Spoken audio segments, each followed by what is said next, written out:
Salut à tous et bienvenue sur Hashtag. Notre invité du jour, on l'identifie dans la catégorie entrepreneur, on la tag en tant que l'une des meilleures animatrices. C'est Absatoussi qui est avec nous. Hashtag parti de rien, générique, c'est parti. Salut Absatou, ça va bien ? Salut Rachid. Tu vas bien ? Oui, et toi ? C'est un plaisir de t'avoir avec nous. Je vais préciser un truc aux gens qui nous regardent. Tu étais l'une de nos premières invitées quand on a lancé le blog. C'est vrai. Tout de suite, elle était là, Absatou, pour nous. C'est pour ça que c'est comme à la maison. Exactement, pour moi. comme à la maison. On rappelle qu'on est dans l'excellent showroom qui est dans le 11e arrondissement. J'adore on est 12e. quand tu parles de moi, tu mets toujours des Excellent, excellents. grave. J'adore. Excellentissime. Il y en a un qui va partir T'es après. gentil. On est dans le 12e arrondissement, dans Au le viaduc showroom des d'Absatou. Arts. Ouais, On va parler de ton livre, Parti de rien, aux éditions Duno, que j'ai lu et que j'ai aimé. c'est vrai. Et j'essayais de t'imaginer pendant que tu écrivais ce bouquin. Est-ce que tu étais plutôt genre enfermé chez moi, petite musique d'ambiance, personne ne me parle, j'écris, ou plutôt j'écris un peu partout tout le temps, dès que j'ai 3 secondes J'étais surtout enceinte de 6 mois. Ah oui, exact, ouais, c'était à cette période-là. Donc j'écrivais beaucoup la nuit. Ouais. J'ai terminé de l'écrire après mon accouchement. Ouais.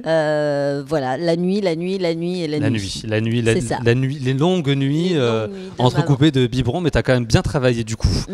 Dans ce livre, tu parles d'un homme, du premier des entrepreneurs, et à ma grande surprise finalement, c'est ton papa que tu évoques en premier, un homme originaire d'Orcadière au Sénégal. Qu'est-ce qui t'a transmis ce papa ? Je parle toujours de mon papa, c'est mon héros, c'est mon modèle, parce que je pense qu'être entrepreneur, c'est justement avoir le cran de quitter tout ce qu'on a, Ouais. tout, voilà, ses repères, sa famille, ses proches, pour aller vers l'inconnu qui était la France à l'époque. Mhm. Et c'est vrai que quand mon père me raconte son parcours, comment il est arrivé en France, pourquoi il a tout quitté pour venir en France, pour nous offrir un avenir meilleur, je jure d'honorer son parcours, parce que je pense que je lui dois au moins ça. Et c'est vrai que je suis très fière de mon papa. Et du coup, dans le livre Parti de rien, tu évoques aussi l'histoire que chacun a. Finalement, on a tous une histoire qui nous permet de faire plein de choses. Est-ce que ça veut dire que tout le monde peut être entrepreneur selon toi ? Je pense surtout qu'on est dans une société où on explique à certains jeunes qu'ils sont voués à l'échec. Ouais. On leur explique que parce qu'ils viennent de quartiers, de milieux difficiles, de milieux modestes, ils sont destinés à perdre. Et moi, je ne crois pas en ça. Je pense qu'on a tous la force de notre histoire et qu'en observant ce qui se passe autour de nous, on peut créer des vraies opportunités, des opportunités de succès, de réussite, surtout de changement radical de nos vies. Et c'est nous qui avons les clés en main, c'est pas la société. Et la société, elle a ce rôle normalement d'encourager les jeunes de la République à réussir, chose qu'elle ne fait pas forcément.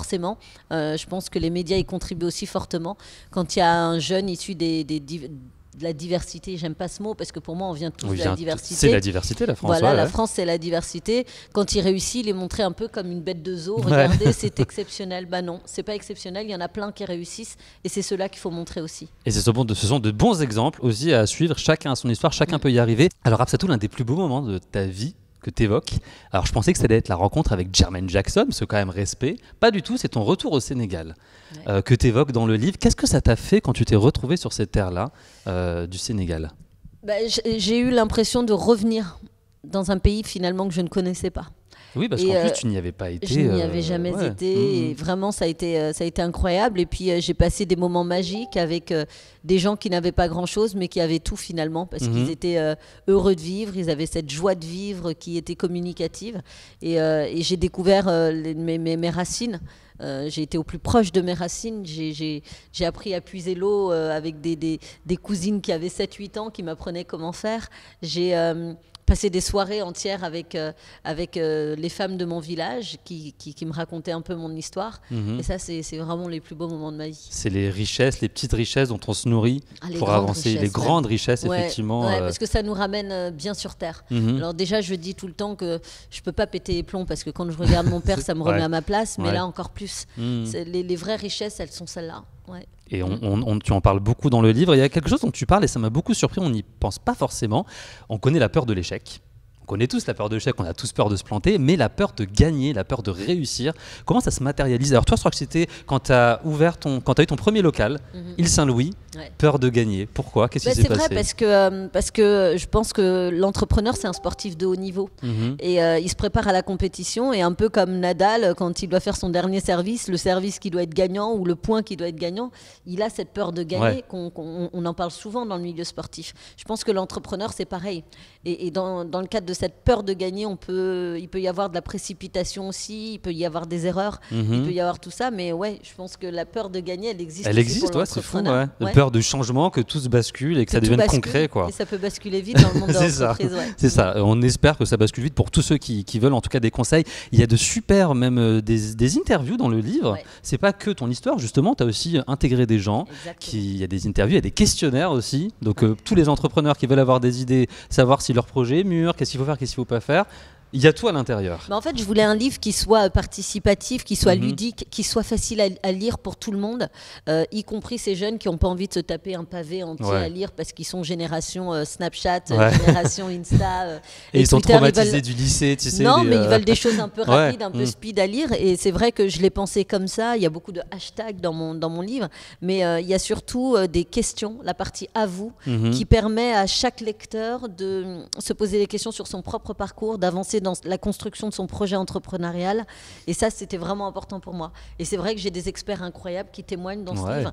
Alors évidemment j'ai mon compagnon sur l'ambition, Vincent Cerruti, sur l'ambition, parce qu'il m'a beaucoup inspiré sur ce point-là, mais aussi même s'il est arrivé récemment dans ma vie, c'est vrai que ça m'a stimulé, mais il y a aussi un juge au tribunal de commerce, Alain Bloch, j'ai François Bentanan qui a créé Zubdeco, qui est génial, qui est un mec hyper impliqué, qui explique à quel point l'école doit jouer son rôle, mais que finalement la meilleure école c'est aussi l'école de la vie. Message que je porte beaucoup.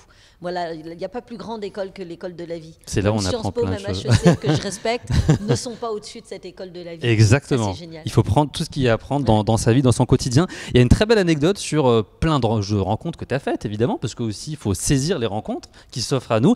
Et il y a Cathy Guetta, c'est hyper drôle. C'est ce moment où tu embarques tes copines, t-shirt blanc, jean, et on se retrouve dans la boîte de nuit de Cathy Guetta. Ouais, ma Cathy jolie.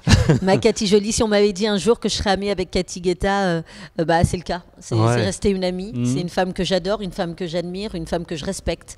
Elle s'est construite toute seule, elle doit rien à personne. Et un jour, c'est vrai que j'avais pas de clients. Et je me suis dit, il faut que j'ai des clients. J'ai débarqué avec 50 filles dans sa boîte de nuit avenue Georges V. Elle m'a ouvert grand les portes et de son cœur et de sa boîte de nuit. Et là, j'ai pu effectivement présenter mes produits à sa clientèle. Et ça a commencé aussi à m'envoyer des clients. L'idée, c'est qu'on déposait des flyers avec écrit Ethnicia arrive en France. Tout le monde croyait que ça arrivait des États-Unis. En fait, ça arrivait de Madès. Voilà. Donc, non, elle a compté. C'est une du genre à être reconnaissante des petits gestes comme ça. Quand les gens les font, ils n'ont pas conscience d'à quel point ça peut aider les jeunes entrepreneurs, mais ça compte. Ouais, ça change, ça donne un petit déclic. Dernière chose que tu évoques également dans le livre Parti de rien, c'est la période où tu as perdu beaucoup d'argent à vouloir aider les autres. Ça, c'est un vrai problème qu'on peut avoir, parce qu'on a la frontière entre l'humain, le management, etc., comment ça se gère? Parce que c'est très compliqué pour aujourd'hui. La frontière surtout entre l'assistanat et l'accompagnement. Ouais, en plus, prendre la main de son voisin parce qu'il est tombé, le relever et puis le laisser continuer son chemin, c'est bien et c'est normal. Tenir la main en permanence et toute la vie, on ne fait même pas ça pour son propre enfant. Je pense qu'effectivement, à un moment, j'ai fait des erreurs stratégiques. J'ai voulu développer mon concept et j'ai opté pour la franchise solidaire. Et j'ai financé un certain nombre de femmes pour devenir entrepreneurs. D'abord, je pense qu'on n'est pas tous entrepreneurs. Ensuite, je pense que j'ai mes responsabilités parce qu'on ne peut pas être capitaine et puis quand ça ne marche pas, dire « Oh là là, je n'ai pas de responsabilité, j'ai les miennes aussi ». Mais je pense surtout que quand ce n'est pas l'argent des autres, quand c'est pas son propre argent, on le dépense pas de la même façon, on se bat pas de la même façon. Donc non, je pense que tout le monde n'est pas entrepreneur, mais quand on fait des choix de vie, des choix de changement, on peut être entrepreneur dans sa propre vie privée. Surtout dans le livre, tu évoques le monde de l'entreprise, mais tu connais maintenant le monde de la télé aussi. Qu'est-ce qui est le plus difficile entre les deux, entre ces deux mondes? Il n'y a pas plus difficile ou moins difficile, ce sont deux expériences totalement différentes. Dans l'entrepreneuriat, c'est difficile, on se lève avec des douleurs au ventre parfois, on a des responsabilités lourdes, celle de gérer des salariés et puis de pouvoir honorer ses charges, de pouvoir développer l'entreprise. Il y a beaucoup de responsabilités.